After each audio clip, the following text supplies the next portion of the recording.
Voilà désormais à quoi ressembleront les sirènes chargées d'alerter la population en cas d'accident industriel sur la zone de Port-Jérôme.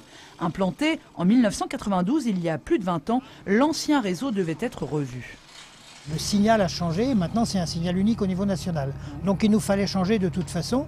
Et puis nos sirènes étaient vieillissantes d'une technologie ancienne et c'était l'occasion de mettre tout ça au goût du jour.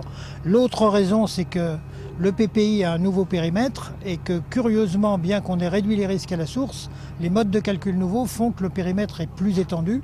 Et nous, on a des sirènes, dont 2 sur Gravenchon, qui préviendront éventuellement des parties de communes voisines. En l'occurrence, Petiteville et la Fresnay, des communes désormais incluses dans le périmètre de danger. Avec les avancées technologiques, 9 sirènes au lieu de 10 vont désormais suffire pour couvrir l'ensemble de la zone du PPI, le plan particulier d'intervention remis à jour par les services de l'État en 2010. 9 sirènes qui n'ont évidemment pas été implantées n'importe où. On a écarté les mâts pour avoir la couverture optimale et on a choisi aussi les zones qui étaient les plus dégagées, ce qui permet que le son puisse se diffuser et alerter les populations sans avoir à monter en puissance et à développer un nombre de sirènes pharaoniques. Ces sirènes nécessitent moins de puissance électrique et peuvent continuer à fonctionner même en cas de panne du réseau d'alimentation.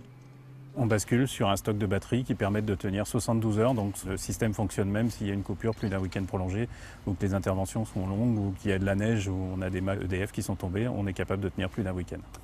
4 sirènes auront d'ici mercredi été installées à Lillebonne et Notre-Dame de Gravenchon. La zone industrielle en aura 5 de plus, coût global 860 000 €, mise en service au printemps prochain.